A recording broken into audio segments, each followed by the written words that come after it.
March 2ஆம் தேதிக்குரிய அனுதின பரலோக மன்னா. உண்மையுள்ளவைகள் எவைகளோ, ஒழுக்கமுள்ளவைகள் எவைகளோ, அவைகளையே சிந்தித்துக் கொண்டிருங்கள். பிலிப்பியர் 4ஆம் அதிகாரம் 8வது வசனம். வசனத்திற்குரிய விளக்கம். பொய்யான காரியங்களுக்கும் புகழ்ச்சிக்கும் யார் யார் தங்களை உட்படுத்துகிறார்களோ அவர்கள் தங்களின் தூய்மையை கெடுத்துக் கொள்கிறார்கள். யார் யார் மேற்சொன்னவைகளுக்கு தங்களை விலக்கி காத்து பரிசுத்த சிந்தையுடையவர்களாக காணப்படுகிறார்களோ அவர்களே ஒழுக்கமுடையவர்களாக இருப்பார்கள். நாம் ஒவ்வொரு காரியத்தையும் சீர்தூக்கி பார்த்து நன்மையானவைகளையும் தேவனுடைய பார்வையில் மேன்மையானவைகளையும் செய்யும்போது தேவன் நமது பேரில் பிரியமுடையவராக இருப்பார். நற்கீர்த்தியையும் புகழையும் உலக பிரகாரமாக தேடாமல் தேவ ஊழியத்தின் மேன்மையால் அதை உண்மையுடன் தேவனிடம் பெற பிரயாசப்பட வேண்டும்.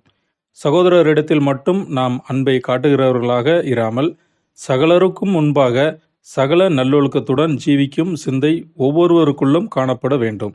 இப்படிப்பட்டவர்களோடு தேவன் இருக்கிறார். ஆமேன்.